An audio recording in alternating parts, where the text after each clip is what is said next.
Aku tak pernah menyangka, di balik seragam petugas kebersihanku yang lusuh di kantor mantan suami, rahasia besar tentang warisan dan pengkhianatan yang kudengar dari bawah meja.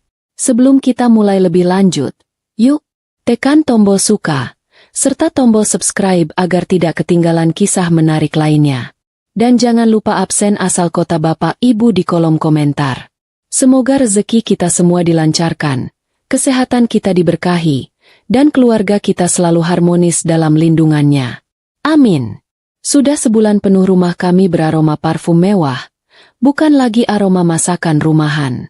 Dulu, malam minggu kami habiskan di depan televisi murah sambil berbagi mie instan, tapi kini, setiap malam terasa seperti pemotretan majalah.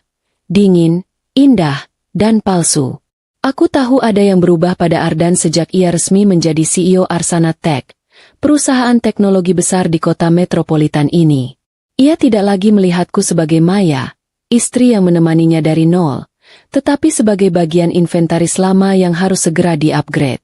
Jumat malam itu terasa seperti malam terakhir di bumi.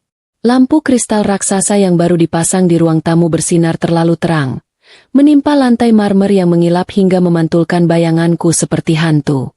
Kirana, putri kecil kami yang baru berusia 5 tahun, sedang asyik bermain dengan boneka beruangnya di sudut, sama sekali tidak menyadari ketegangan yang menggantung di udara. Aku sedang menunggunya pulang. Ardan seharusnya tiba sejak tadi, tetapi peresmian jabatan barunya rupanya diikuti dengan jamuan makan malam yang sangat larut. Aku mengenakan daster biru muda yang sedikit pudar di bagian bahu, jilbab instan sederhana, dan memegang segelas air putih dingin untuk menyambutnya. Pukul 11 malam, deru mesin mobil sport Italia yang baru dibelinya menggema di halaman. Pintu depan terbuka keras. Ardan melangkah masuk, setelan jas hitam custom miliknya masih licin sempurna, memancarkan aura kemenangan dan arogansi yang menusuk. Wajahnya yang selama ini selalu kuanggap tampan, kini terlihat asing dan keras. Senyum lebar yang ia pamerkan di televisi siang tadi seketika lenyap begitu matanya menangkap sosokku. Aku mendekat, menyodorkan air putih itu sambil tersenyum kecil. "Selamat datang, Mas. Ini air dingin. Mungkin kamu haus." Reaksinya bukan sapaan hangat yang kurindukan, melainkan ekspresi jijik yang begitu terang-terangan. Itu adalah tatapan yang sama persis seperti saat ia melihat sampah di jalan. Tanpa mengucapkan sepatah kata pun, Ardan menepis gelas di tanganku dengan punggung tangannya. Gelas itu meluncur, menghantam lantai marmer dengan suara pecahan yang memekakan, dan air dinginnya menyebar seperti peta di lantai. Suara pecahan kaca itu membuat Kirana terperanjat. Anak itu langsung menangis pelan, lari dan bersembunyi di balik sofa, takut dengan ledakan yang tiba-tiba terjadi. Aku terpaku, mataku membelalak tak percaya. Ini bukan Ardanku. Ardan yang kukenal akan langsung memelukku dan menanyakan bagaimana hariku. Ardan yang ini adalah sosok asing yang dingin, terbuat dari kesombongan yang baru. "Apa yang kamu lakukan, Mas?" Suaraku bergetar. Aku berusaha mengendalikan diri, meski dadaku mulai sesak. Ardan hanya menatapku, matanya kosong dan dingin, seperti menatap dinding. Ia lalu melemparkan sebuah amplop coklat tebal ke wajahku. Amplop itu meluncur kasar, mendarat di kakiku yang gemetar. "Itu surat cerai," ucapnya datar. Suaranya mengandung nada final yang tak terbantahkan. "Tanda tangani sekarang juga, dan kemasi barang-barangmu. Segera tinggalkan rumah ini." Aku merasa dunia di sekelilingku runtuh. Jantungku berdebar sangat kencang hingga aku takut suaranya terdengar oleh Kirana. Aku memungut amplop itu dengan tangan gemetar. "Salahku apa, Mas? Kenapa kamu setega ini?" Aku mencoba memohon, mencoba mencari kembali alasan, mencoba mengingatkannya pada janji suci pernikahan kami 5 tahun lalu. Ardan tertawa. Tawa yang sinis, kering, dan sangat menyakitkan. Ia mendekat. Aroma parfum mahalnya memenuhi rongga hidungku. "Dengar, Maya. Aku sekarang CEO Arsana Tech. Aku adalah wajah baru kesuksesan, wajah kemewahan, dan aku butuh pendamping yang selevel. Lihat dirimu," katanya sambil menunjuk daster pudar yang kukenakan. "Kamu adalah gambaran masa lalu yang menyedihkan. Wanita kampung yang hanya tahu urusan dapur dan kasur. Kata-kata itu bagaikan palu godam yang menghantam harga diriku. Selama ini, aku bangga menjadi ibu rumah tangga yang merawat keluarganya dengan baik. Aku bangga dengan kesederhanaanku. Ternyata, di mata Ardan, semua itu adalah aib. Aku butuh wanita yang bisa diajak ke pesta bisnis, bukan wanita yang bikin malu di depan kolega. Dia berteriak, tidak peduli dengan pecahan kaca di lantai atau tangisan Kirana yang semakin kencang.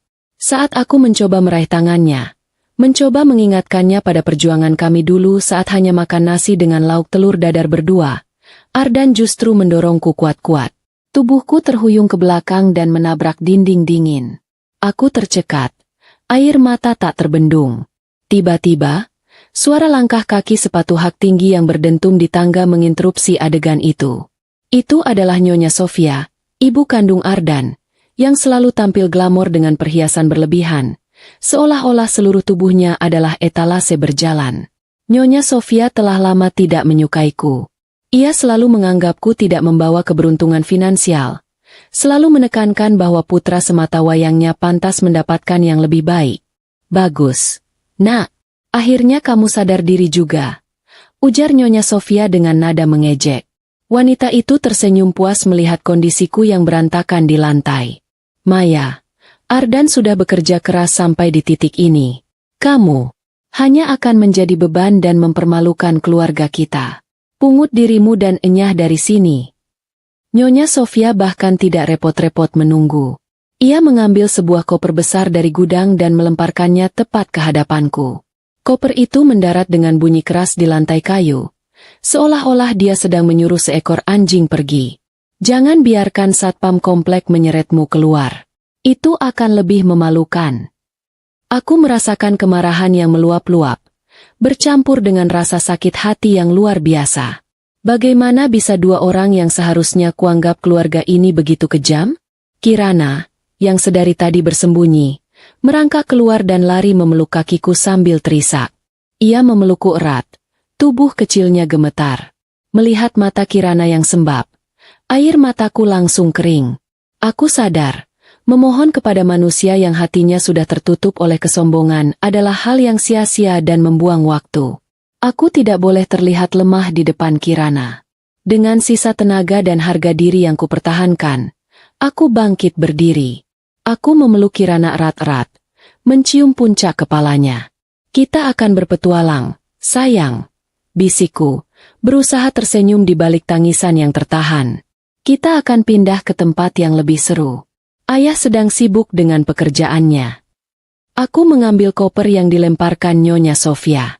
Tanganku terasa berat saat memasukkan pakaian-pakaian lusuhku dan baju Kirana secara asal.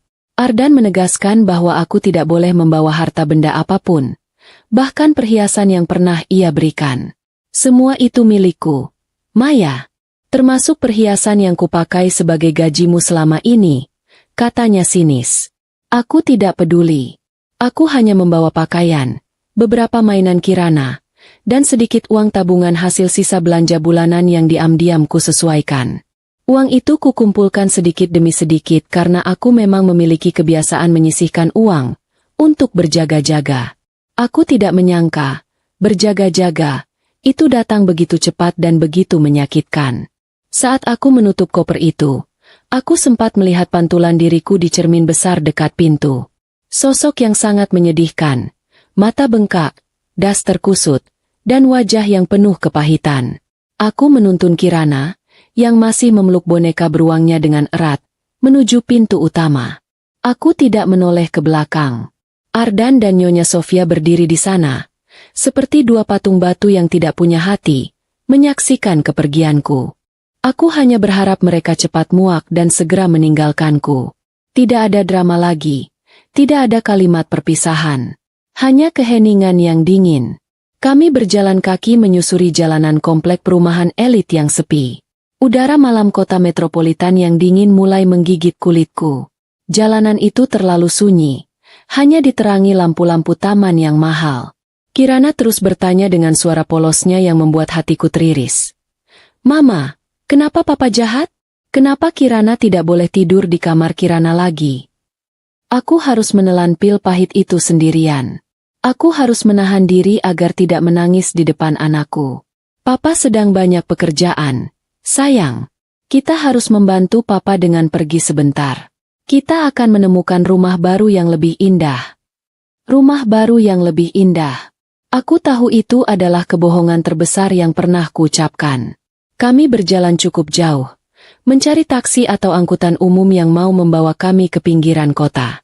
Kota metropolitan ini terlihat indah di siang hari, tetapi malam ini, ia terasa seperti monster beton yang siap menelan kami. Aku akhirnya menemukan sebuah taksi lusuh di luar komplek.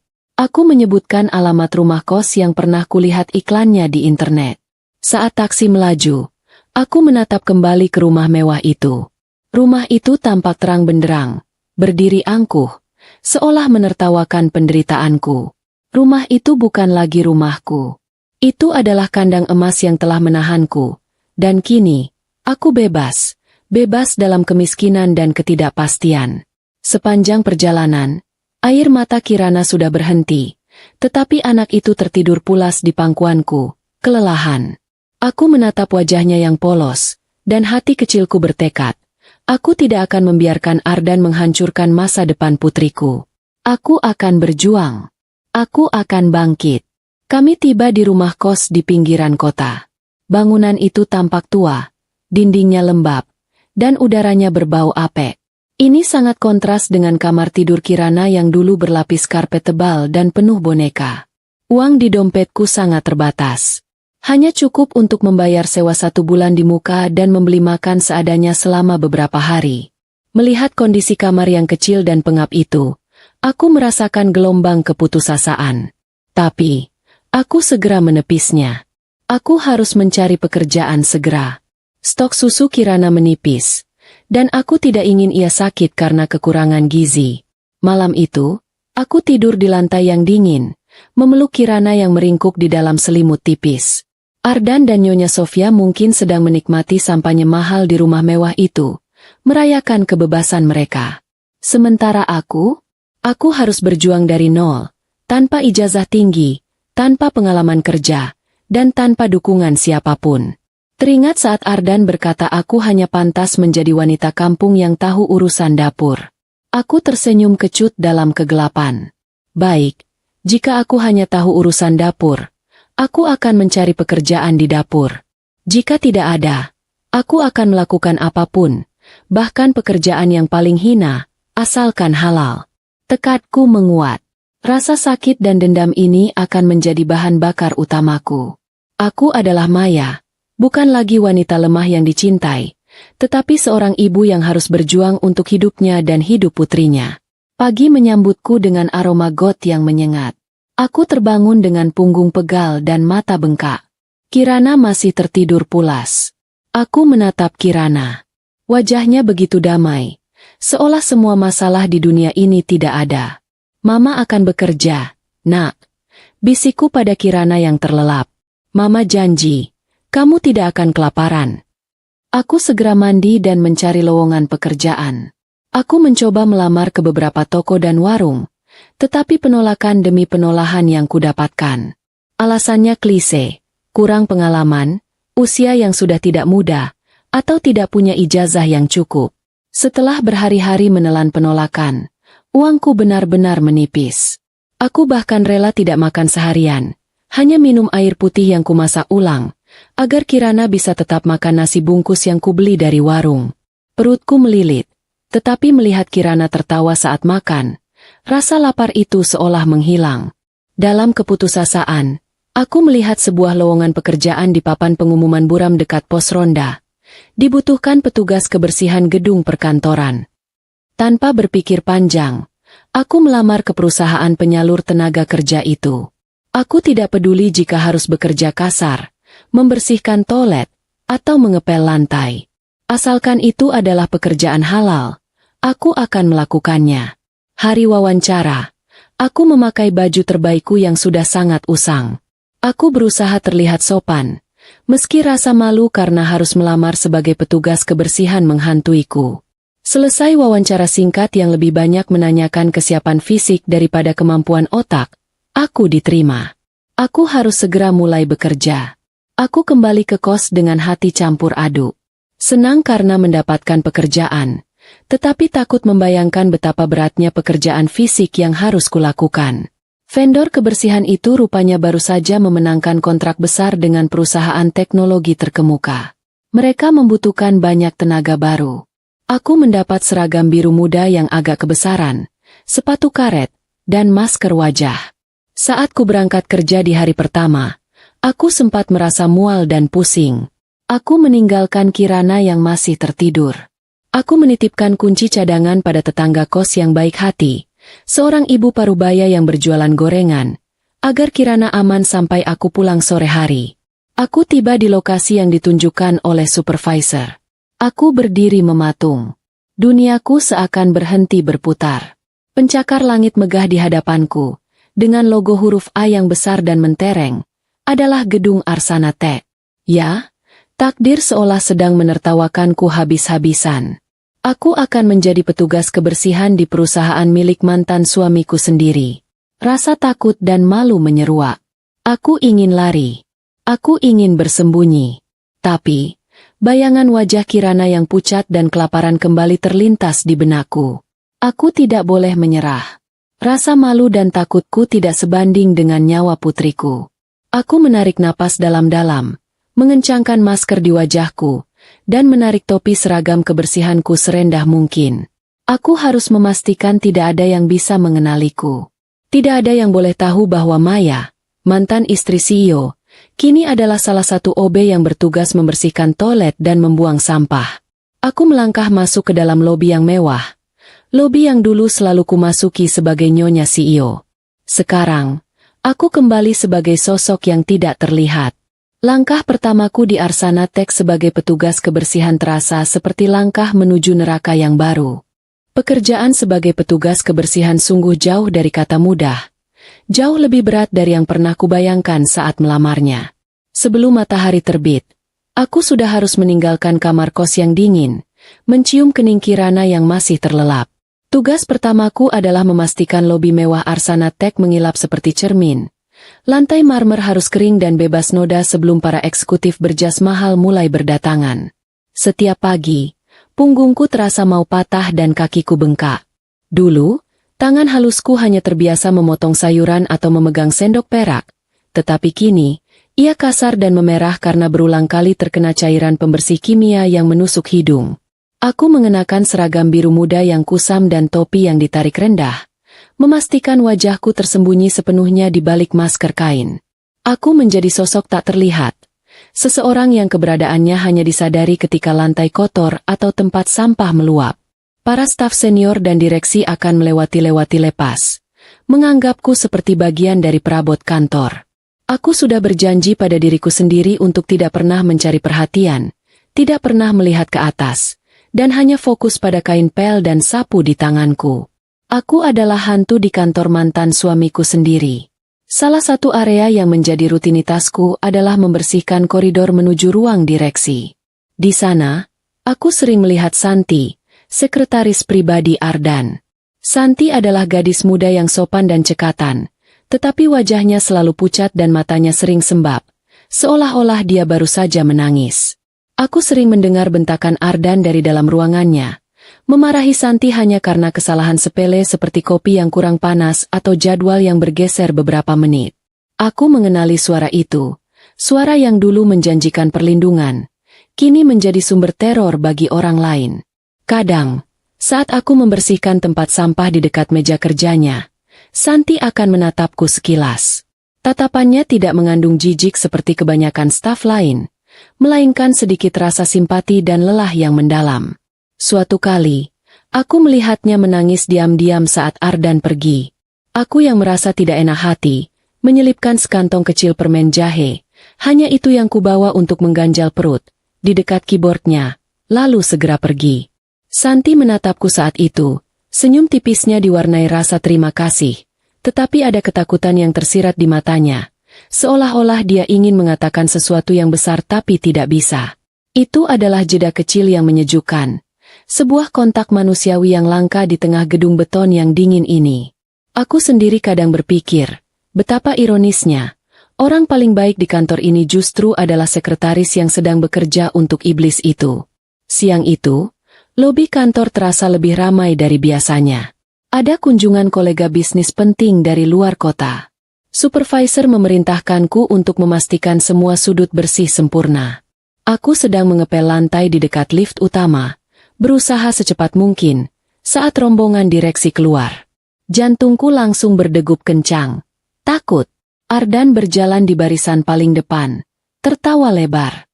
Setelan jas mahalnya berkilau, memancarkan aura CEO yang sukses dan berkuasa. Ia tampak sangat tampan dan berwibawa, sangat kontras dengan diriku yang hanya memegang kain pel. Aku buru-buru menepi, menundukkan wajahku ke dalam-dalam. Namun, nasib berkata lain. Salah satu rekan bisnis Ardan yang berjalan mundur sambil tertawa, tidak sengaja menyenggol ember pelku yang berisi air sabun. Ember itu bergoyang keras, dan airnya sedikit menciprat ke sepatu pantofel kulit Ardan yang mengilap. Suasana mendadak hening. Ardan berhenti tertawa. Ekspresi wajahnya berubah masam, penuh amarah. Ia menatap sepatunya yang basah, lalu menatap petugas kebersihan di depannya. Itu adalah aku. Siapa yang mengizinkanmu bekerja di sini? Tidak becus, bentaknya. Suaranya keras dan menggema di seluruh lobi, memancing perhatian semua tamu. Aku gemetar. Meskipun wajahku tertutup masker, aku tahu dia tidak mengenaliku. Baginya, aku hanyalah seorang OB yang melakukan kesalahan. Tapi rasa sakit mendengar bentakannya. Suara yang dulu berjanji mencintaiku, kini memaki-maki, itu sangat menyayat. Ardan tidak punya rasa kasihan sedikit pun. Ia menendang ember pel itu hingga terguling.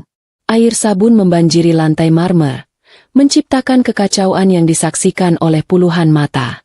Orang rendahan sepertimu memang hanya pantas mencium lantai. Tidak punya otak. Makinya dengan lantang. Aku merasakan air mata menggenang di balik maskernya. Itu adalah penghinaan terberat. Ardan baru saja menendangku, seorang ibu yang kelaparan demi anaknya, di depan umum, tanpa sedikit pun rasa kemanusiaan. Aku tidak boleh menangis. Aku tidak boleh ketahuan.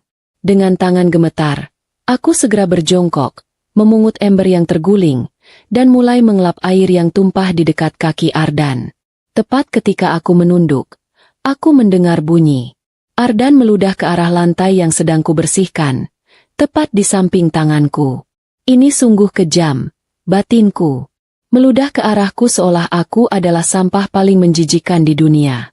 Aku sempat berpikir, Tuhan menciptakan orang sesombong dan sekejam ini hanya untuk menguji kesabaran hambanya.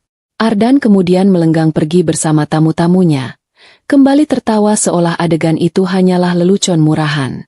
Aku hanya bisa menggigit bibirku di balik masker, menahan isak tangis yang ingin pecah. Aku membersihkan lantai itu sampai bersih, mencium aroma pembersih kimia dan air ludah Ardan. Rasa perih ini harus kutahan, demi Kirana yang menungguku pulang. Aku menyadari satu hal, di mata Ardan, aku tidak lebih dari debu yang harus ia injak. Kesombongan dan keangkuhan telah menguasai seluruh jiwanya. Rutinitas baruku menuntut pengorbanan yang tak terkira, tetapi senyum Kirana saat aku pulang selalu menjadi vitamin paling mujarab. Sepulang kerja, meski kakiku sudah bengkak dan punggungku terasa remuk, aku harus berpura-pura kuat di depan putriku.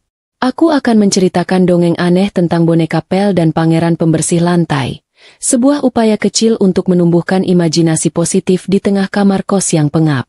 Kami hanya makan seadanya. Nasi bungkus warung Tegal menjadi menu utama. Aku sering sengaja meninggalkan lauk ayamku untuk Kirana, mengatakan aku sudah kenyang setelah makan camilan di kantor. Padahal, camilan di kantorku hanyalah air keran yang kumasak ulang untuk mengganjal perut, menekan rasa lapar yang melilit setiap malam.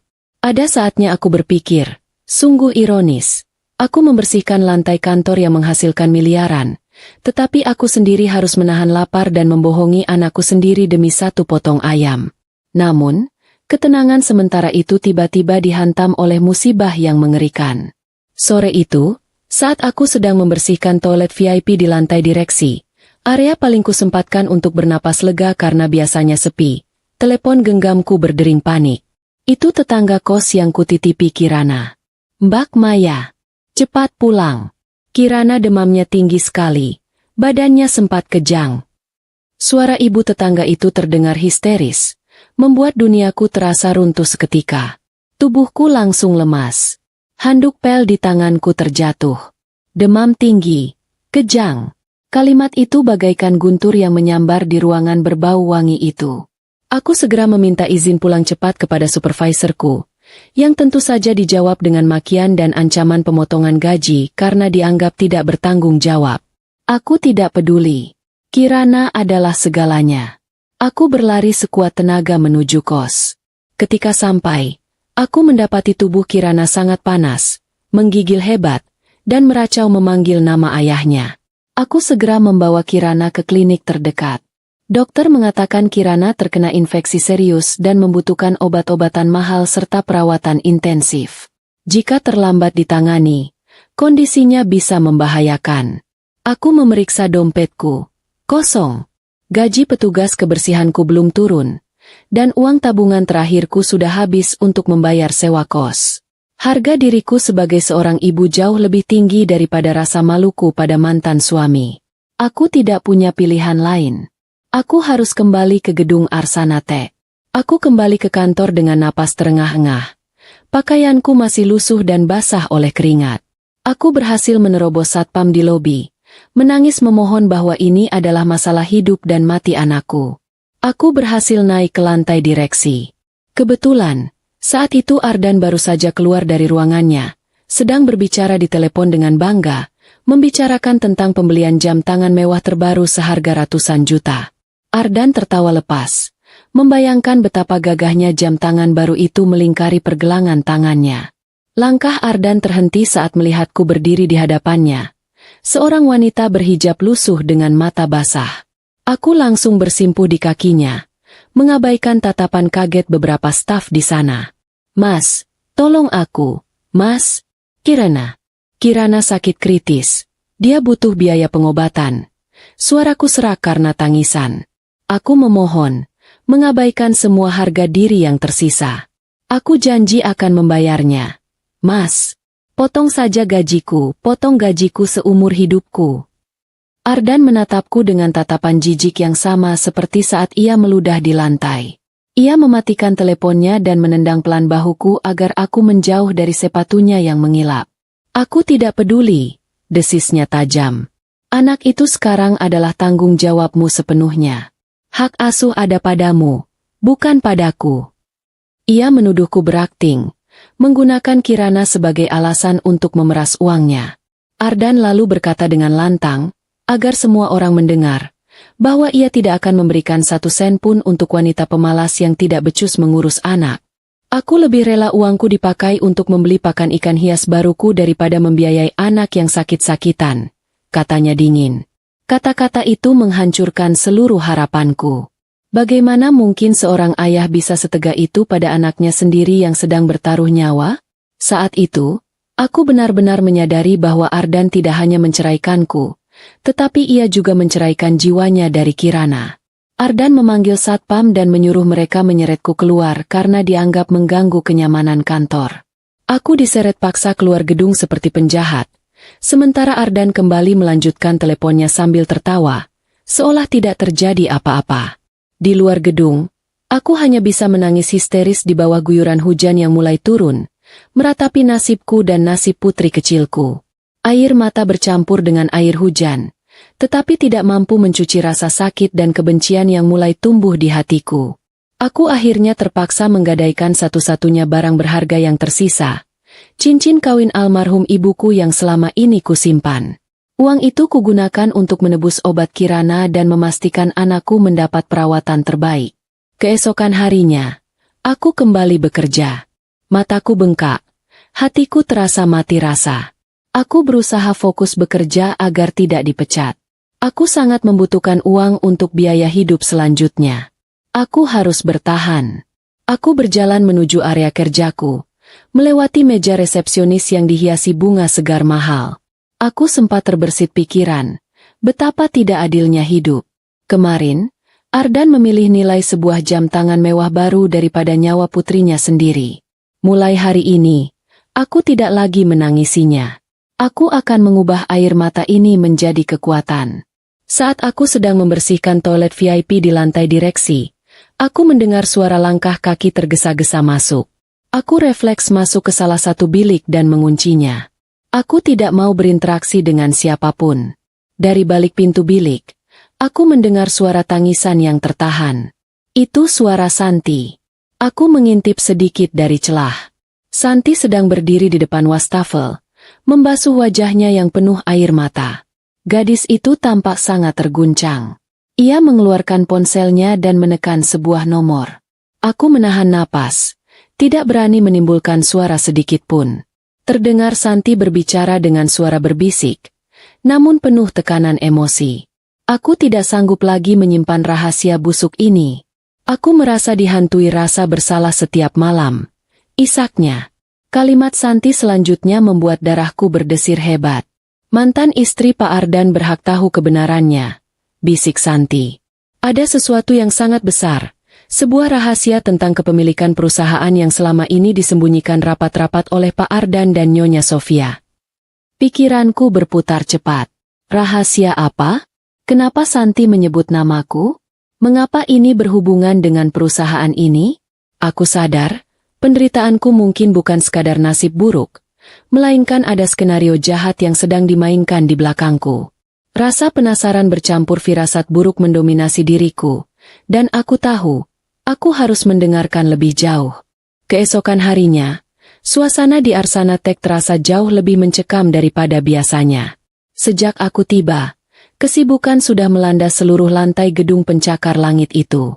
Berita besar telah menyebar ke semua departemen bahwa perwakilan dari investor utama, yang dikenal sangat misterius dan memiliki standar tinggi, akan melakukan kunjungan mendadak untuk meninjau kinerja direksi baru, yaitu Ardan. Ardan panik luar biasa. Ia berteriak-teriak memerintahkan seluruh staf untuk memastikan kantor terlihat sempurna tanpa celah sedikit pun.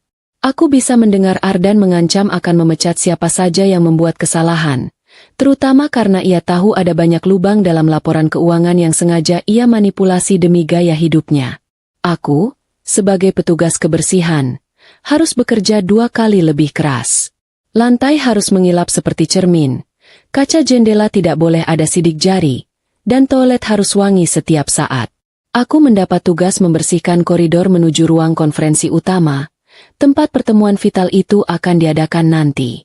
Dengan masker yang menutupi separuh wajah dan topi yang ditekan rendah, aku mulai mengepel lantai marmer yang dingin. Hatiku masih terasa perih mengingat penolakan kejam Ardan soal Kirana, tetapi aku berusaha menekan perasaan itu. Aku butuh gaji ini. Di tengah kesibukan itu, aku melihat Santi berjalan tergesa-gesa sambil membawa tumpukan berkas tebal.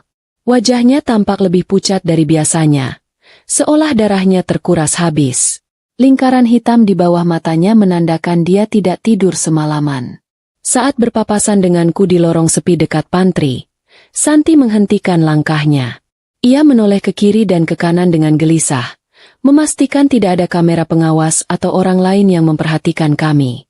Tatapannya padaku dipenuhi rasa bersalah yang mendalam dan ketakutan yang luar biasa. Aku menatapnya bingung, bertanya-tanya dalam hati apakah ini saatnya Santi akan mengatakan apa yang ia ketahui. Tapi sebelum ia sempat bicara, suara sepatu hak tinggi yang beradu keras dengan lantai terdengar mendekat.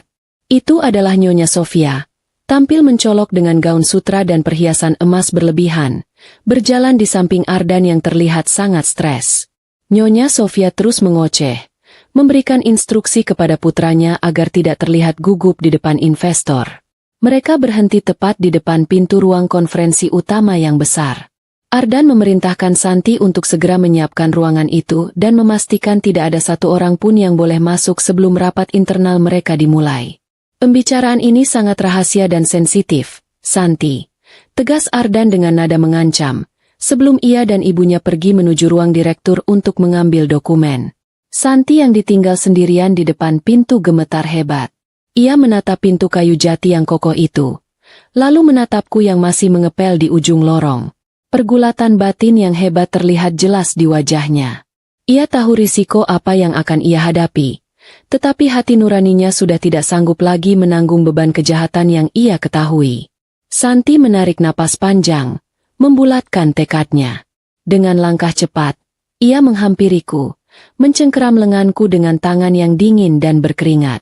Aku terkejut setengah mati saat Santi menarikku kasar. Ia tidak berkata apa-apa, hanya memberi isyarat dengan jari telunjuk di bibir agar aku diam. Santi menyeretku cepat masuk ke dalam ruang konferensi utama yang luas dan mewah itu. Ruangan itu beraroma pengharum ruangan mahal, dengan meja oval raksasa di tengahnya. Santi segera mengunci pintu dari dalam. Napasnya memburu. "Waktu kita tidak banyak, Maya," katanya dengan suara parau. Ia adalah orang pertama di kantor ini yang memanggilku dengan namaku setelah aku menjadi OB. Ardan, Nyonya Sofia, dan pengacara mereka akan segera masuk ruangan ini. Mereka akan membahas dokumen rahasia yang selama ini disembunyikan. Dokumen yang menyangkut hidup dan masa depanmu. Aku semakin tidak mengerti, tetapi melihat keseriusan di wajah Santi, aku sadar ini bukan main-main. Tiba-tiba, terdengar suara langkah kaki dan obrolan dari arah luar pintu. Mereka sudah datang. Santi panik. Ia mendorong tubuhku ke arah meja rapat besar di tengah ruangan. Meja itu tertutup taplak beludru tebal yang menjuntai hingga menyentuh lantai, menciptakan ruang tersembunyi yang sempurna di bawahnya. Santi berbisik dengan cepat dan tegas, tepat di telingaku, memerintahkanku untuk masuk ke kolong meja itu sekarang juga. Kau harus bersembunyi di bawah meja ini dan diam 1000 bahasa. Kau harus mendengar sendiri kebenaran yang akan keluar dari mulut Ardan. Ini satu-satunya cara agar kau percaya dan bisa merebut kembali apa yang menjadi hakmu. Bisiknya, matanya memancarkan urgensi yang amat sangat. Aku tidak punya pilihan lain. Didorong oleh rasa takut dan rasa penasaran yang membara, aku segera merangkak masuk ke bawah meja. Aku meringkuk di dalam kegelapan yang sempit. Tepat sebelum gagang pintu bergerak, aku menutup mulutku rapat-rapat dengan kedua tangan, berusaha mengatur napasku yang tersengal. Bau debu karpet dan aroma semir sepatu samar-samar tercium oleh hidungku. Aku beruntung taplak meja itu sangat tebal, menyembunyikanku sepenuhnya. Aku sempat berpikir, ya ampun, siapa sangka aku, Maya, yang dulu hanya bersembunyi dari Ardan karena ingin memberinya kejutan ulang tahun, sekarang harus meringkuk di bawah meja di kantornya sendiri, seperti tikus yang sedang menguping? Humor kecil itu muncul sesaat, memecah kebekuan ketakutan, sebelum kembali ditelan oleh kecemasan. Beberapa detik kemudian, pintu ruangan terbuka lebar. Cahaya lampu ruangan dinyalakan, dan suara langkah kaki beberapa orang masuk ke dalam ruangan. Aku mengenali suara langkah kaki yang berat dan tegas itu. Itu langkah Ardan, diikuti oleh suara ketukan sepatu hak tinggi Nyonya Sofia, dan satu langkah kaki lagi yang terdengar menyeret milik pengacara kepercayaan mereka yang terkenal licik. Mereka duduk di kursi-kursi yang mengelilingi meja, tepat di atas kepalaku. Aku bisa melihat ujung sepatu mengilap Ardan dan sepatu merah menyala milik Nyonya Sofia dari celah kecil di bawah taplak. Mereka terdengar sangat percaya diri, tertawa kecil seolah sedang merayakan kemenangan awal. Suara kertas-kertas dokumen yang diletakkan di atas meja terdengar sangat jelas di telingaku. Aku kini terperangkap. Tapi, aku siap mendengarkan. Aku tahu kebenaran yang akan terungkap nanti mungkin akan jauh lebih menyakitkan daripada penghinaan yang pernah kuterima. Kegelapan di bawah meja terasa sangat mencekam, tetapi tidak lebih gelap dari isi pembicaraan yang kini kudengar. Di atas sana, Ardan membuka percakapan dengan nada sombong, bertanya kepada pengacaranya apakah semua dokumen palsu sudah disiapkan dengan rapi untuk ditunjukkan kepada perwakilan investor nanti. Pengacara itu menjawab dengan suara serak, menjamin bahwa semua berkas keuangan Arsana Tech sudah direkayasa dengan sempurna. Aku mendengarkan rincian manipulasi dan penggelapan dana yang membuat kepalaku pening.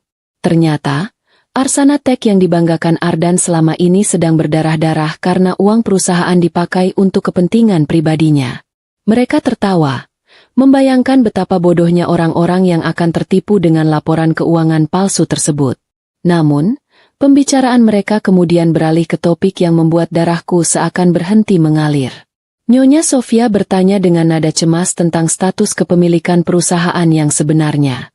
Ia takut jika suatu hari nanti investor atau orang-orang lama mengetahui bahwa Ardan bukanlah pewaris yang sah. Wasiat asli dari pendiri perusahaan, almarhum Bapak Danu, menyebutkan nama lain sebagai pewaris tunggal, kata Nyonya Sofia. Suaranya terdengar mencemaskan Kirana. Mendengar nama Bapak Danu disebut, ingatanku melayang ke masa lalu. Dulu, ibuku hanya bercerita bahwa bapakku adalah orang biasa yang pergi meninggalkannya saat aku masih bayi. Selama ini, aku mengira ayahku hanyalah masa lalu yang menyedihkan. Ardan tertawa meremehkan, menganggap kekhawatiran ibunya tidak berdasar. Ia kemudian mulai menceritakan kembali rencana busuk yang sudah ia susun bertahun-tahun. Tidak ada yang perlu dikhawatirkan, kata Ardan. Suaranya lantang dan penuh keangkuhan. Aku menikahi Maya dulu, bukan karena cinta. Jantungku seperti dipompa dengan besi. Rasanya sakit sekali mendengar kalimat itu. Kalimat yang mengonfirmasi semua keraguan dan rasa sakit hatiku. Ardan menjelaskan bahwa ia tidak sengaja menemukan fakta bahwa aku adalah putri kandung Bapak Danu yang hilang. Bapak Danu adalah pendiri Arsana Tech, dan aku adalah pewaris sah tunggal.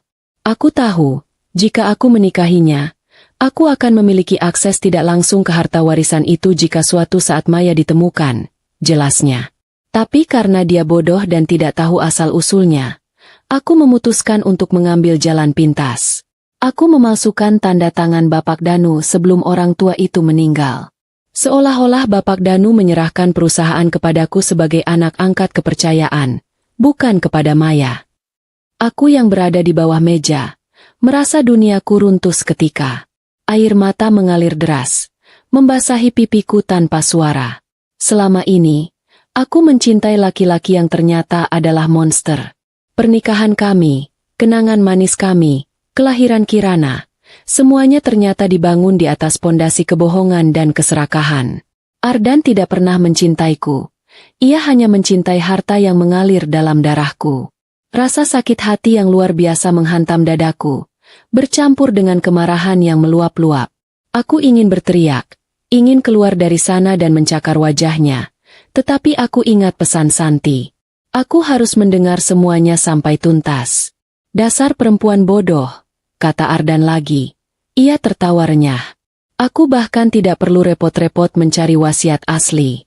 Sudah kubakar seminggu yang lalu di perapian rumah baru kita. Dia memastikan sudah tidak ada lagi jejak yang tersisa. Menurut Ardan, rahasia itu sudah menjadi abu, sama seperti masa depanku. Lalu, Ardan menambahkan kalimat yang membuat hatiku benar-benar membeku menjadi es. Ardan menyandarkan punggungnya ke kursi, membuat kursi itu berdecit dan berdiri tepat di dekat telingaku. Sungguh ironis, melihat pewaris sah perusahaan ini sekarang sedang mengepel lantai toilet di gedung miliknya sendiri, katanya mengejek. Nyonya Sofia tertawa melengking. Biarkan saja dia menjadi babu seumur hidupnya.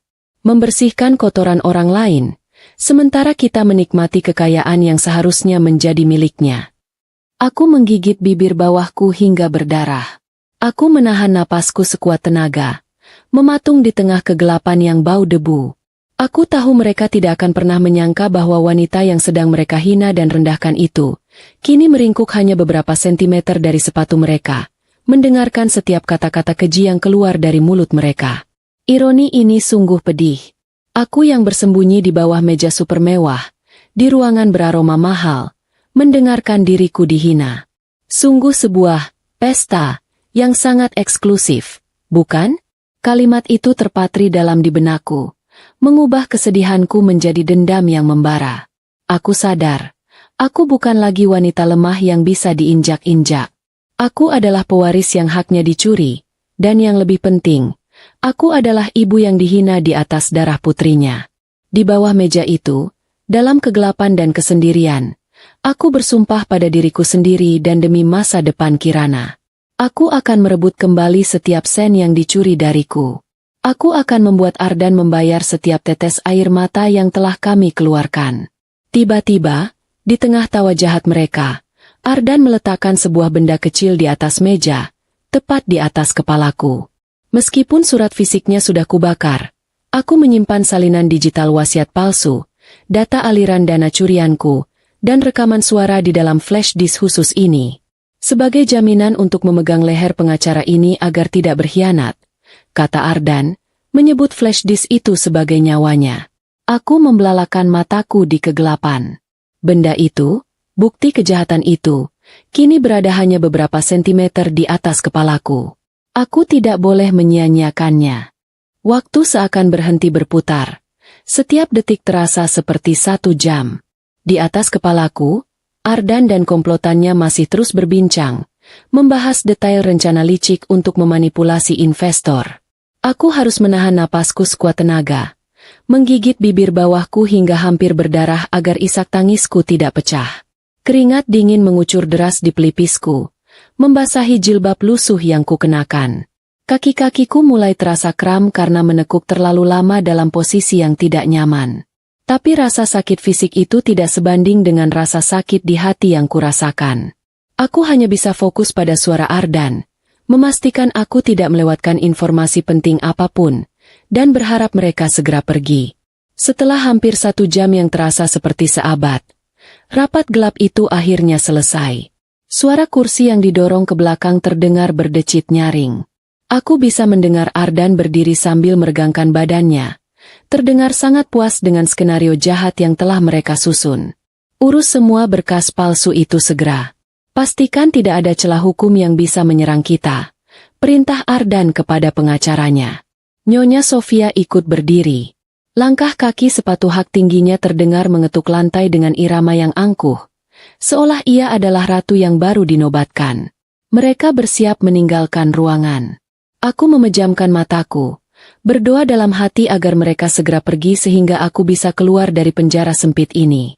Namun, saat Ardan hendak melangkah, sikunya tidak sengaja menyenggol tumpukan berkas di pinggir meja. Beberapa kertas terjatuh ke lantai, tepat di dekat celah taplak meja di mana aku bisa melihat.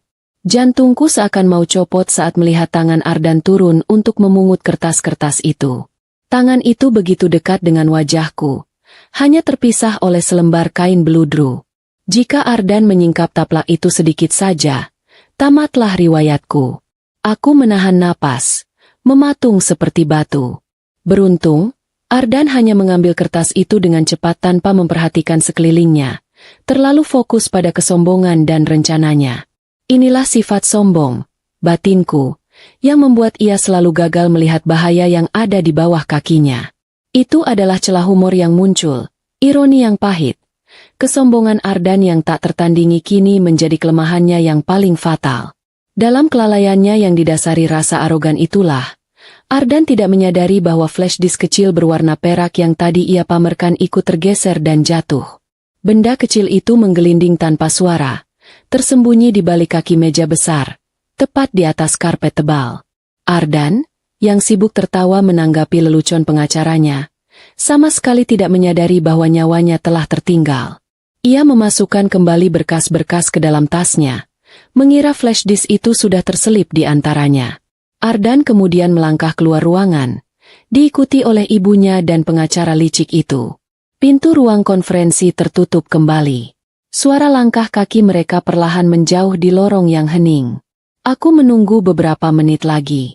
Aku tidak mau mengambil risiko, memastikan mereka benar-benar sudah pergi dan tidak akan kembali.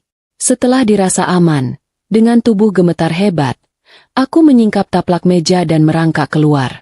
Udara segar ruangan langsung menyergap paru-paruku yang sesak. Aku menghirup napas dalam-dalam, mencoba menenangkan detak jantungku yang masih memburu. Mataku langsung tertuju pada benda kecil yang tergeletak di bawah kursi direktur. Flash disk perak itu berkilau tertimpa cahaya lampu. Aku merangkak, mengambilnya, dan menggenggam benda dingin itu erat-erat. Aku tahu, di dalam benda sekecil ini tersimpan bukti kejahatan Ardan yang bisa menghancurkan hidupnya, sekaligus kunci untuk membuka kembali pintu masa depanku dan Kirana yang telah dicuri. Ini adalah senjata yang Santi maksudkan. Rasa takutku berubah menjadi adrenalin yang membakar. Aku bangkit berdiri, membersihkan debu di seragam petugas kebersihanku, dan bergegas menuju pintu. Aku harus segera keluar dari gedung ini. Namun, saat tanganku baru saja menyentuh gagang pintu, aku mendengar suara keributan di luar.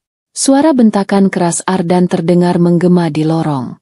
Aku terlonjak kaget dan menempelkan telingaku ke daun pintu. Ternyata Ardan kembali. Dia menyadari ada sesuatu yang tertinggal. Mungkin dia sadar flash disk itu hilang, atau mungkin dia hanya ingin memeriksa Santi. Naasnya, Ardan menemukan Santi yang masih berdiri berjaga di depan pintu ruang konferensi dengan wajah pucat pasi. Ardan yang curiga langsung menginterogasi Santi dengan nada tinggi. Aku mendengar suara tamparan keras diikuti pekikan tertahan Santi. Air mataku kembali menetes. Ardan membentak Santi, menanyakan kenapa sekretarisnya itu berdiri di depan ruangan kosong dan menuduhnya memata-matai. Kecurigaan Ardan memuncak. Dia mencengkeram kerah baju Santi dan menyeretnya mendekat ke pintu. "Siapa yang ada di dalam? Apakah kau menyembunyikan seseorang?" teriak Ardan. Aku panik luar biasa. Aku terjebak. Saat genting itu, aku mendengar Santi berteriak histeris di luar. Dia sengaja menjatuhkan vas bunga besar yang ada di koridor hingga pecah berantakan, menciptakan keributan yang memancing perhatian staf lain dan satpam.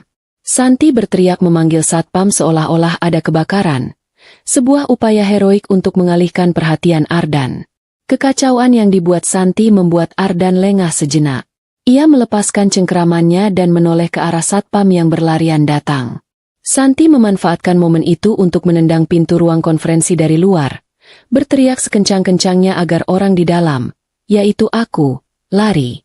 Itu adalah isyarat. Tanpa berpikir panjang lagi, aku membuka pintu dan langsung berlari sekencang mungkin ke arah berlawanan dari posisi Ardan berdiri. Ardan terkejut melihat sosok petugas kebersihan berlari keluar dari ruangan rahasianya. Ia melihat seragam biru lusuh itu. Ia melihat jilbab yang kukenakan. Matanya membelalak lebar saat menyadari bahwa petugas kebersihan yang barusan ia ludahi itu adalah mantan istrinya, Maya. Wajah Ardan memerah padam karena amarah, bercampur dengan ketakutan luar biasa karena ia tahu aku mungkin sudah mendengar seluruh rahasia kejahatannya. Tangkap wanita itu. Dia pencuri. Dia mengambil dokumen perusahaan. Teriak Ardan histeris kepada para satpam. Lorong kantor yang tadinya tenang berubah menjadi arena kejar-kejaran yang menegangkan. Aku berlari sekuat tenaga. Kaki-kakiku yang sakit seolah tidak kurasakan lagi. Adrenalin yang memacu. Aku hanya punya satu tujuan. Lari sejauh mungkin, membawa bukti kebenaran di genggamanku. Aku memilih tidak menggunakan lift karena tahu itu terlalu berisiko. Ardan pasti sudah memerintahkan untuk memblokir akses lift. Aku membanting pintu tangga darurat dan mulai menuruni anak tangga dengan kecepatan penuh. Di tangga darurat yang remang-remang, gema langkah kaki para pengejarku terdengar mengerikan seperti monster yang siap menerkam. Bayangan wajah Kirana yang sedang sakit memberiku kekuatan supranatural. Aku berlari turun dari lantai 20, sementara di tanganku, flash disk perak itu terasa hangat, siap meledakkan semua kebohongan Ardan. Sesampainya di lantai dasar, aku mendobrak pintu tangga darurat yang menuju ke lobi utama. Cahaya terang dari lobi menyilaukan mataku sejenak. Lobi sangat ramai. Ternyata, rombongan inspeksi mendadak yang ditakutkan Ardan sudah tiba lebih awal dari jadwal. Ada banyak orang berjas rapi berdiri di sana, dikawal oleh beberapa pria berbadan tegap dan berwibawa. Aku panik. Aku hanya melihat pintu kaca besar di ujung lobi sebagai gerbang kebebasanku. Aku berlari membelah kerumunan orang, tidak peduli menabrak beberapa karyawan yang menatapku dengan heran. Tangkap dia. Jangan biarkan dia lolos. Dia pencuri. Teriak satpam yang baru muncul dari tangga darurat, membuat semua orang menoleh kaget. 2 orang satpam yang berjaga di pintu depan langsung bersiaga, menghadangku. Aku terjebak. Di belakang ada pengejar, di depan ada penghadang. Kakiku gemetar hebat, dan pandanganku mulai kabur karena kelelahan. Dalam kepanikan itu, aku tersandung kaki sendiri dan tubuhku terhuyung ke depan. Aku pasrah, tubuhku pasti akan menghantam lantai keras dan flash disk itu akan direbut. Namun, tubuhku tidak menghantam lantai. Sebuah tangan yang kokoh dan kuat menahan lenganku dengan sigap, menjaga keseimbanganku agar tidak jatuh. Aku membuka mataku perlahan dan mendapati diriku sedang menatap dada bidang seseorang yang mengenakan setelan jas abu-abu tua yang sangat rapi dan berkelas. Aku mendongak dan melihat wajah seorang pria parubaya yang tampan dan berwibawa, dengan sorot mata tajam namun meneduhkan. Di sebelahnya berdiri seorang pria lebih muda dengan aura yang sangat kuat, Aldo, yang menahan lenganku. Satpam suruhan Ardan yang mengejar akhirnya sampai dan hendak kasar menarikku. Satpam itu mengangkat tongkatnya, bersiap memukulku yang dianggap pencuri. Dengan gerakan yang sangat cepat dan tak terduga, Aldo menepis tangan satpam itu dan mendorongnya mundur hanya dengan satu hentakan tangan. Aura yang keluar dari Aldo membuat satpam itu menciut seketika. Suasana lobi menjadi hening mencekam. Semua mata tertuju pada adegan itu. Ardan yang baru saja keluar dari lift, terdiam mematung saat melihat siapa yang sedang memegang mantan istrinya. Wajah Ardan pucat pasi. Ia mengenali sosok di depan Aldo. Itu adalah Bapak Hartono, pemilik asli saham utama, tokoh yang selama ini ia takuti. Bapak Hartono tidak mempedulikan Ardan atau satpam. Matanya terpaku pada leherku. Saat aku hampir jatuh tadi, jilbabku sedikit tersingkap, memperlihatkan sebuah liontin emas antik berbentuk bunga teratai. Liontin itu berayun pelan di dadaku. Tangan Bapak Hartono yang keriput namun masih kuat, bergetar hebat saat ia perlahan menyentuh liontin itu. Matanya berkaca-kaca, seolah melihat hantu dari masa lalu. Ia mengenal kalung itu. Itu adalah kalung warisan keluarga yang ia berikan kepada keponakan kesayangannya, ayahku, Bapak Danu, puluhan tahun yang lalu, sebelum mereka terpisah. Liontin ini. Suara Bapak Hartono terdengar parau dan bergetar. Dari mana kamu mendapatkan ini, nak? Tanyanya lembut, mengabaikan statusku yang hanya seorang petugas kebersihan yang dituduh mencuri. Aku yang masih syok dan ketakutan, menjawab dengan terbata-bata sambil memegang liontin itu erat. Ini, peninggalan almarhum ibu. Ibu bilang ini dari ayah. Mendengar jawabanku, Bapak Hartono menarik napas panjang. Air mata haru menetes di pipi tuanya. Aldo yang berdiri di sampingnya segera sadar akan situasi ini. Ia menatapku dengan pandangan hormat yang baru, lalu berbisik tegas kepadaku, namun cukup keras untuk didengar oleh Ardan yang berdiri gemetar di kejauhan. Nyonya, Anda tidak perlu takut lagi. Liontin itu adalah lambang keluarga besar Bapak Hartono. Tuan Besar sudah puluhan tahun mencari keberadaan Anda, cucu kandung dari pendiri perusahaan ini, ujar Aldo. Pengakuan itu bagaikan petir di siang bolong bagi semua orang di lobi, terutama bagi Ardan. Wajahnya berubah menjadi abu-abu. Ia melihat flash disk yang kugenggam erat, dan ia melihat Bapak Hartono yang kini memelukku dengan penuh kasih sayang. Insting bisnis Bapak Hartono yang tajam langsung membaca situasi. Tanpa perlu banyak kata, Aldo segera memberi isyarat kepada pasukan pengawalnya untuk membentuk barikade mengelilingiku, melindungiku dari siapapun. Bapak Hartono kemudian berkata dengan suara berat yang menggelegar di seluruh lobi. Aldo, bawa cucuku ke mobil dan pastikan tidak ada satu orang pun dari manajemen kotor ini yang menyentuhnya. Kita akan dengarkan semua ceritanya di markas besar. Mulai hari ini, perang dimulai. Aku digiring keluar gedung dengan pengawalan ketat layaknya seorang putri raja. Aku sempat menoleh ke belakang, melihat Ardan yang berdiri mematung dengan keringat dingin bercucuran. Tatapan kami bertemu. Kali ini, tidak ada lagi ketakutan di mataku. Yang ada hanyalah tatapan dingin seorang wanita yang siap menuntut keadilan. Mobil limosin hitam yang kutumpangi meluncur mulus, membelah jalanan ibu kota. Aku duduk kaku di kursi beludru yang mewah, masih mengenakan seragam petugas kebersihanku yang lusuh dan basah. Di tanganku, aku menggenggam gelas berisi teh hangat yang diberikan oleh Aldo. Perubahan yang terjadi dalam 1 jam terakhir ini terasa sangat surreal, membuatku sulit memprosesnya. Di hadapanku, Bapak Hartono menatapku dengan pandangan yang sulit kuartikan, campuran antara rasa bersalah yang mendalam dan kasih sayang.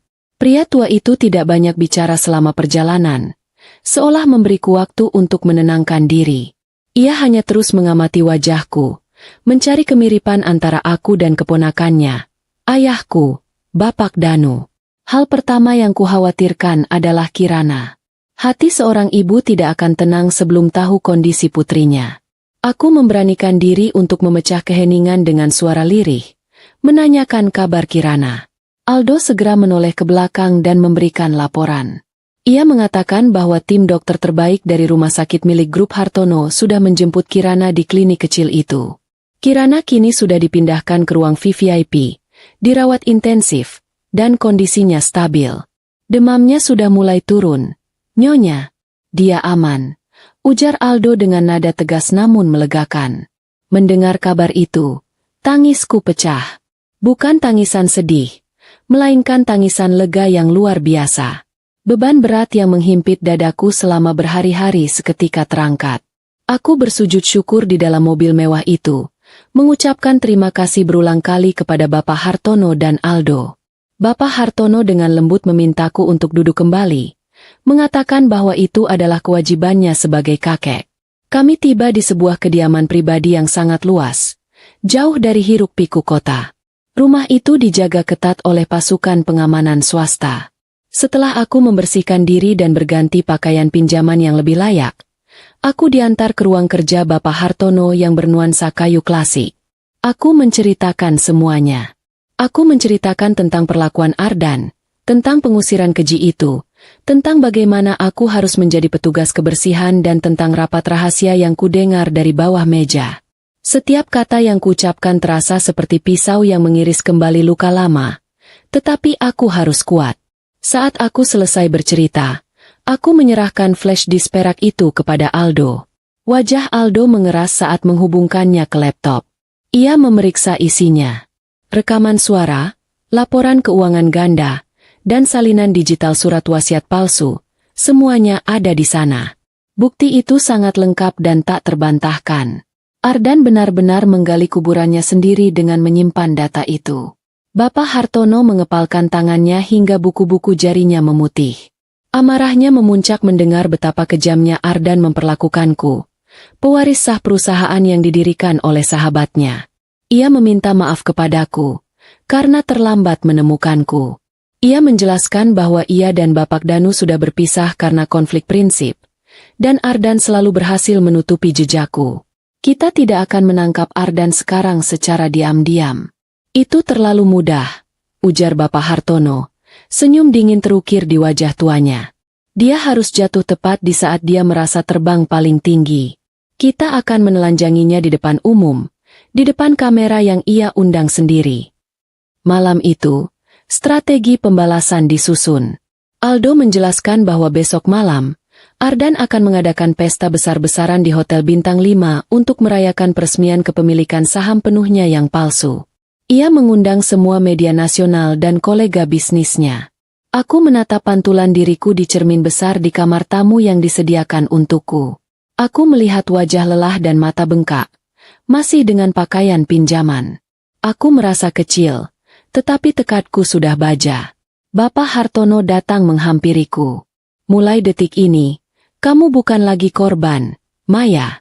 Kamu adalah seorang ibu yang berjuang untuk anaknya, dan seorang pewaris yang akan mengambil kembali haknya.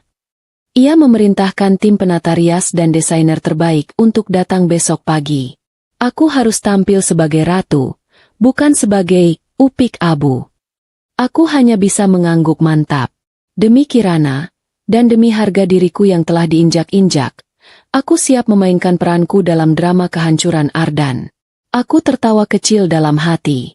Dulu aku memakai seragam biru kusam untuk membersihkan toiletnya. Sekarang, aku akan memakai gaun elegan untuk membersihkan sampah dari tahtaku sendiri.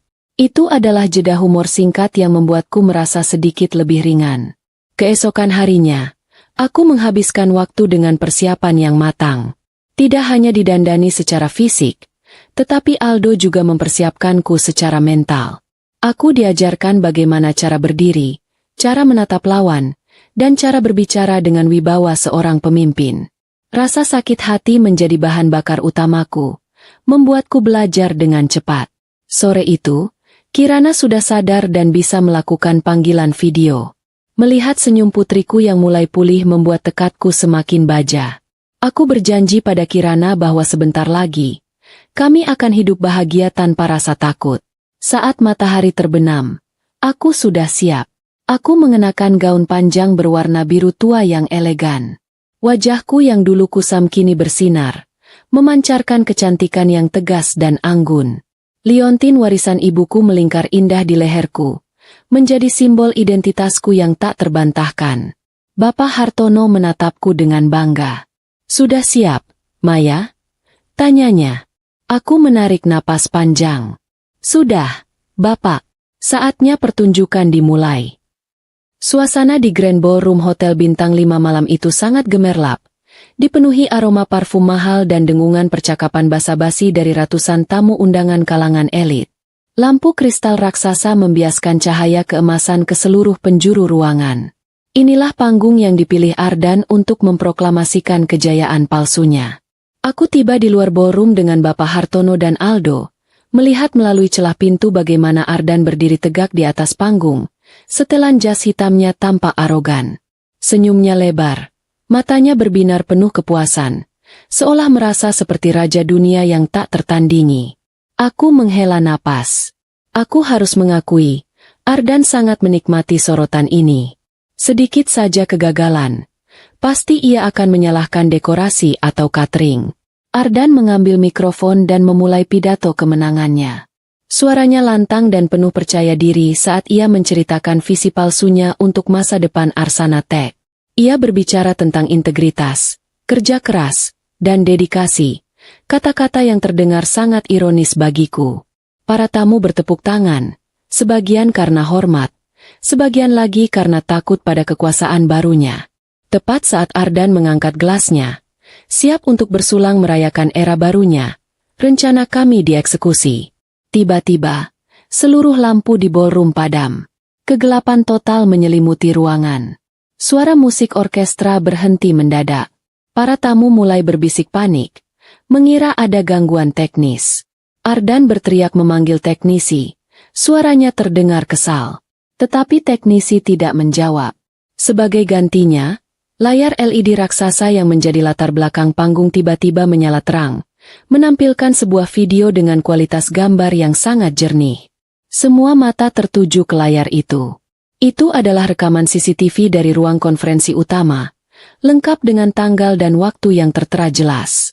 Video itu menampilkan Ardan, Nyonya Sofia, dan pengacara mereka sedang duduk mengelilingi meja. Audio rekaman itu terdengar sangat jernih melalui sistem suara ruangan yang canggih. Wasiat aslinya sudah kubakar. Aku menikahinya bukan karena cinta. Sungguh ironis, melihat pewaris sah perusahaan ini sekarang sedang mengepel lantai toilet di gedung miliknya sendiri. Pengakuan keji Ardan menggelegar di seluruh ruangan, membungkam semua orang. Wajah para tamu berubah pucat, mulut mereka ternganga. Video itu berlanjut, menampilkan Ardan tertawa mengejek tentang diriku, dan rencananya memalsukan laporan keuangan. Ardan di atas panggung terpaku. Gelas di tangannya jatuh dan pecah berkeping-keping. Wajahnya yang tadinya merah karena alkohol kini berubah menjadi putih mayat. Ia berteriak histeris menyuruh mematikan videonya, tetapi tidak ada yang bergerak. Nyonya Sofia di kursinya tampak seperti orang yang terkena serangan jantung. Napasnya sesak melihat aibnya dikuliti di depan umum. Video itu berakhir dengan adegan Ardan menjatuhkan flash disk dan aku, si petugas kebersihan, keluar dari bawah meja mengambilnya. Kebenaran telah terungkap dengan cara yang paling brutal. Saat video berakhir, lampu sorot utama tiba-tiba menyala, mengarah ke pintu masuk ballroom yang terbuka lebar. Dua baris pasukan pengawal berjas hitam masuk dengan langkah tegap, membuka jalan. Di tengah-tengah mereka, aku berjalan. Penampilanku sungguh memukau, membuat siapapun yang melihatnya tidak akan percaya bahwa aku adalah wanita yang sama dengan petugas kebersihan di video tadi. Aku berjalan dengan kepala tegak. Tatapanku tajam lurus ke arah panggung. Di sebelah kananku berjalan Bapak Hartono yang berwibawa, dan di sebelah kiriku Aldo. Keheningan melanda ruangan itu. Hanya suara langkah kakiku yang terdengar. Aku menaiki tangga panggung dengan anggun, berdiri berhadapan langsung dengan Ardan yang gemetar hebat. Jarak kami hanya beberapa meter, tetapi rasanya seperti dipisahkan oleh jurang nasib yang lebar. Ardan mundur selangkah, lututnya lemas. Ia tergagap, mencoba menyangkal. "Bababu, apa yang kau lakukan di sini? Kau..." Kau pasti mencuri video itu, teriak Ardan putus asa. Aku tidak menjawab dengan teriakan. Aku hanya tersenyum tipis, senyum yang dingin dan mematikan. Aku mengambil mikrofon yang tergeletak di podium. Dengan suara yang tenang namun tegas, aku berbicara kepada seluruh hadirin. Maaf mengganggu pestanya. Saya Maya, putri kandung dari pendiri perusahaan ini dan pemilik sah dari gedung tempat kalian berdiri sekarang. Aku menatap Ardan lurus di mata, tanpa emosi. Pria di hadapan saya ini, mantan suami saya, telah lupa bahwa kebenaran tidak bisa dibakar dan darah tidak bisa dihapus. Bapak Hartono maju, mengangkat sebuah dokumen asli di tangannya. Ini adalah salinan surat wasiat yang sah, dan ini adalah hasil tes DNA yang membuktikan siapa Maya sebenarnya. Mulai malam ini, seluruh aset Arsana Tech dibekukan dan diambil alih oleh manajemen pusat di bawah kendali saya. Pernyataan Bapak Hartono adalah vonis mati bagi karir Ardan.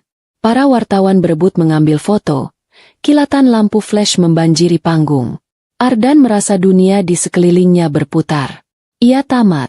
Benar-benar tamat. Tiba-tiba, pintu samping terbuka kasar. Sekelompok polisi berseragam lengkap masuk. Aldo telah mengatur semuanya. Surat penangkapan sudah diterbitkan. Ardan panik.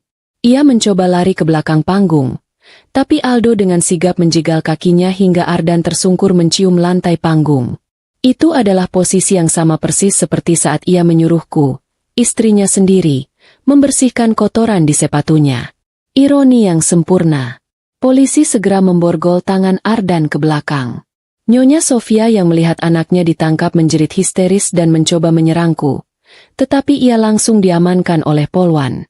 Malam pesta yang seharusnya menjadi puncak kejayaan Ardan berubah menjadi malam penghakiman yang mengerikan baginya. Sementara bagiku, malam itu adalah malam pembebasan yang manis. Keriuhan di dalam Grand Ballroom Hotel Bintang 5 mencapai puncaknya saat polisi mulai menggiring Ardan turun dari panggung. Pria yang beberapa menit lalu berdiri dengan angkuh memproklamirkan diri sebagai raja bisnis, kini tidak lebih dari seorang kriminal yang tertangkap basah. Borgol besi yang melingkar di pergelangan tangannya terasa dingin dan menyakitkan.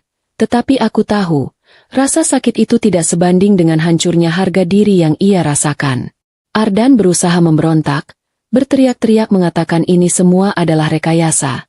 Tetapi suaranya tenggelam oleh cemoohan para tamu undangan. Nyonya Sofia juga ikut diseret. Make-up tebalnya luntur oleh air mata. Wajahnya terlihat berantakan. Ia terus berteriak memaki, menuduhku wanita durhaka yang tidak tahu terima kasih.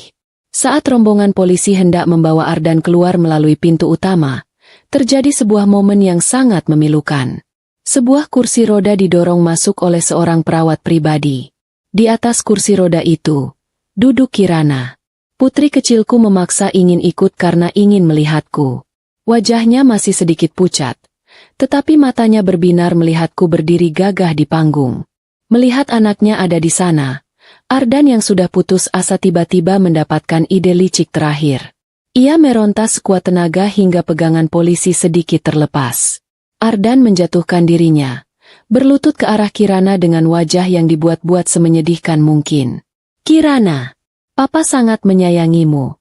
Nak, Papa melakukan semua ini demi masa depanmu. Serunya dengan suara parau. Ia berharap Kirana akan menangis dan berlari memeluknya, sehingga polisi akan merasa iba. Suasana mendadak hening. Semua orang menunggu reaksi gadis kecil itu. Aku hendak berlari menghalangi, takut Kirana akan trauma, tetapi Bapak Hartono menahan lenganku pelan, memberiku isyarat untuk membiarkan Kirana mengambil keputusannya sendiri. Kirana menatap laki-laki yang berlutut di depannya itu. Ingatannya melayang pada kejadian beberapa hari lalu, saat ia demam tinggi dan ayahnya justru mengusir ibunya seperti pengemis. Perlahan, Kirana memalingkan wajahnya, menggerakkan kursi rodanya mundur, bersembunyi di balik kakiku yang sudah turun dari panggung menghampirinya. Dengan suara kecil namun terdengar jelas di ruangan yang hening itu, Kirana berkata, "Om jahat itu bukan Papa Kirana. Kirana hanya punya mama, dan Kirana tidak butuh mainan dari uang curian." Penolakan polos namun menohok dari seorang anak kecil itu bagaikan palu godam yang menghancurkan sisa-sisa harapan Ardan. Polisi kembali menarik Ardan berdiri dengan kasar. Kali ini Ardan tidak melawan. Tubuhnya lemas seperti tak bertulang. Ia diseret keluar gedung di bawah sorotan kamera. Malam itu juga, Ardan, Nyonya Sofia, dan pengacara korup mereka dibawa ke kantor polisi pusat. Aldo telah menyerahkan semua bukti digital dari flash disk perak kepadaku. Bukti itu sangat lengkap dan memberatkan. Karma benar-benar bekerja, memecah belah persekutuan jahat mereka. 1 bulan telah berlalu sejak malam penangkapan yang menggemparkan itu. Di sebuah lembaga pemasyarakatan yang sesak dan pengap, Ardan duduk melamun di pojok sel yang lembab. Tubuhnya kini kurus kering. Tidak ada lagi jas mahal, tidak ada lagi ruang ber-AC. Yang ada hanyalah nasi cadong yang keras dan lantai semen yang dingin. Sementara di blok penjara wanita, Nyonya Sofia, yang dulu selalu menjaga tangannya agar tetap halus dan berkilau dengan manikur mahal, kini harus mencuci baju tahanan demi mendapatkan sedikit makanan tambahan. Kesombongannya telah runtuh. Sementara itu, di gedung pencakar langit Arsana Tech, suasana kantor telah berubah total. Aura ketakutan dan ketegangan yang dulu menyelimuti karyawan kini berganti dengan semangat kerja yang positif. Aku, yang kini resmi menjabat sebagai presiden direktur, melakukan perombakan besar-besaran. Aku tidak menjadi pemimpin yang gila hormat seperti Ardan. Sebaliknya, aku dikenal sebagai pemimpin yang sangat manusiawi dan dekat dengan karyawanku. Langkah pertamaku adalah memperbaiki kesejahteraan pegawai level bawah. Aku menaikkan gaji petugas kebersihan, satpam, dan staf administrasi. Aku merenovasi ruang istirahat mereka agar lebih layak. Aku tidak pernah lupa. Sebulan yang lalu aku adalah salah satu dari mereka. Aku sering terlihat makan siang di kantin karyawan, mendengarkan keluh kesah mereka tanpa sekat birokrasi yang kaku. Santi, mantan sekretaris Ardan, kini mendapatkan posisinya kembali dengan jabatan yang lebih tinggi. Aku mengangkatnya menjadi manajer operasional sekaligus asisten pribadi kepercayaan. Wajah Santi kini selalu dihiasi senyum. Tidak ada lagi mata sembab karena tekanan batin. Ia menjadi saksi hidup bagaimana kebaikan hati seorang pemimpin bisa mengubah budaya perusahaan. Sore itu, aku sedang membereskan berkas di meja kerjaku. Ruangan direktur utama itu sudah kubah total desainnya. Nuansa gelap peninggalan Ardan kuganti dengan warna-warna pastel yang hangat dan sentuhan tanaman hijau yang menyejukkan. Di dinding tergantung foto besar aku dan Kirana yang sedang tertawa bahagia. Pintu ruangan diketuk pelan. Aldo masuk dengan senyum ramah, membawa Kirana yang baru saja pulang sekolah. Kirana kini sudah sehat sepenuhnya. Pipinya kembali gembil dan ceria. Selama sebulan terakhir, Aldo sering menemaninya bermain dan menjemputnya sekolah. Hubungan mereka menjadi sangat dekat. Kirana, tanpa ragu, langsung memeluk Aldo dan meminta digendong. Aku tersenyum kecil melihat pemandangan itu. Ternyata, sosok papa yang penyayang dan tegas itu, Kirana temukan pada seorang asisten pengawal. Sungguh lucu, tapi menghangatkan hati. Bapak Hartono kemudian menyusul masuk. Kami berempat berencana makan malam bersama untuk merayakan keberhasilan proyek pertamaku sebagai CEO. Suasana hangat kekeluargaan sangat terasa di ruangan itu. Sebelum meninggalkan ruangan, aku menyempatkan diri berdiri di depan jendela kaca besar yang menghadap ke pemandangan kota di waktu senja. Langit berwarna jingga keemasan memantul indah di gedung-gedung tinggi. Aku melihat pantulan diriku di kaca. Bukan lagi wanita lemah yang menangis di bawah guyuran hujan. Bukan lagi petugas kebersihan yang menunduk takut. Aku adalah Maya, seorang ibu, seorang pejuang, dan seorang pemimpin. Aku teringat masa-masa sulit saat aku harus menyembunyikan wajahku di balik masker. Saat aku dihina dan diinjak-injak. Semua rasa sakit itu kini telah terbayar lunas. Aku berbisik pelan pada diriku sendiri, mengucapkan terima kasih kepada Tuhan karena telah memberiku kekuatan untuk bertahan melewati badai. Aldo memanggilku lembut dari ambang pintu. Nyonya Maya, mari. Kirana sudah lapar. Aku menoleh, mengangguk mantap, lalu melangkah keluar. Aku mematikan lampu ruangan, meninggalkan kegelapan masa lalu di belakang, dan berjalan menyongsong cahaya kebahagiaan yang sebenarnya bersama orang-orang yang tulus mencintaiku. Cerita penderitaanku telah berakhir, dan lembaran baru kehidupanku yang penuh harapan baru saja dimulai.